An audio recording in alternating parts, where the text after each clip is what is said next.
waa degmada koonfurta ugu xigta Puntland. Tawfiiq 160 kiiloomitir ayay koonfur bari uga beegan tahay magaalada Gaalkacyo ee gobolka Mudug marka jihada tooska ah laga hadlayo, laakiin jidka gawaarida adeegsato waa 220 kiiloomitir.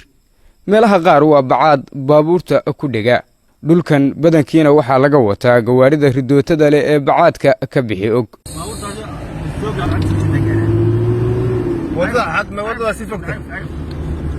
dhismaha magaaladu waxa uu siyaaday 15 sano ee ugu dambeeyay. Puntland ayaa Abriil 2013 xilligii xukuumadda Cabdiraxmaan Faroole degmo u dallacsiisay Tawfiiq. waa magaalo miyi ka warqaba oo dadka degan waa xoolo dhaqato intooda badan. daafaha waxaa ka xiga dooxooyin dundumadu ay ku badan tahay oo xoolo daaqeena. ceel jira ah oo jilaalka lagu caynto halkan kama jirin, sidaa darteed baraaguhu Tawfiiq iyo tuulooyinka hoos yimaada waa ay ku badan yihiin. 2016 bishii labaad ayaa ceelkan riiga laga qoday magaalada. biyo macaan oo laga gaaray waa raasumaalka biyood ee dad iyo dunyo deegaankan. Cabdirasaaq Axmed Jaamac ayaa daljir uga warramay baahiyo ceelkan ka jira.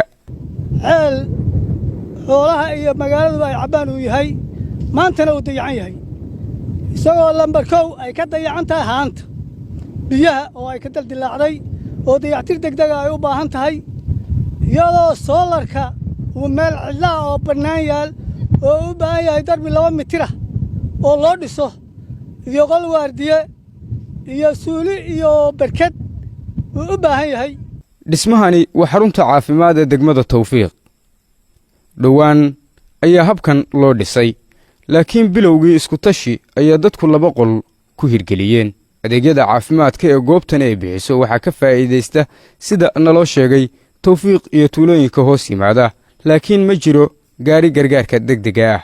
Siciid Aadan oo ka mid ah odayaasha degmada ayaa baahiyaha magaalada ka warbixiyey. sida magaaladu waxay leedahay biyo gelin ma leh, layr ma leh, haddii alla idma hayo waxyaalo badan, ambalaas ma leh, waxyaalo badan oo ka dhiman baa jira.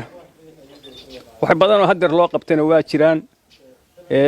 intii noo qabatana waa ku mahadinaynaa, sida maamulka Puntland oo kale iyo hay'adaha waxa ay noo qabteen iyadana waa ku mahadinaynaa. dunida meelo badan dugsiyada waxaa loo xiray coronavirus dartii, laakiin dugsigan oo ah iskoolka kaliya ee ku yaal magaalada waxa uu xiraa ka hor 1 bil koroonaha. waxaa saameyn ku yeeshay diriir sokeeyo ood wadaag ah oo 5 bilood ka hor deegaamadan ka dhacday.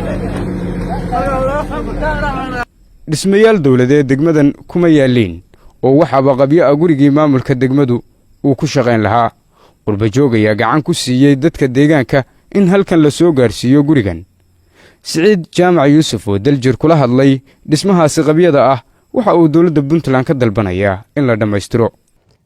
maamulka aan ka tirsanaa Puntland waxaan ka codsanaynaa in uu noo dhammaystiro inta ka dhiman, haddii ay tahay deedaydka, haddii ay tahay dhismaha sare, haddii ay tahay qolalka oo la badiyo, haddii ay tahay baraagta, dhammaan si degdega in wax noola kaga qabto.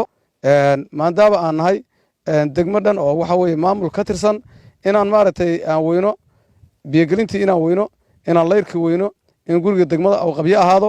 waxaan isleeyahay halkaas xoogaa annaga warbixintayada ku gaabisaya iyo maaragtay dawladda noo gaabisaya ma kala garanayno, laakiin waxaan codsanaynaa si degdega galabtay hadda nasiib wanaag haddii hadda xilligan aan taagannahay waa haddii hore wax loo qabtay haddii gadaal wax loo qabto waa isku mid.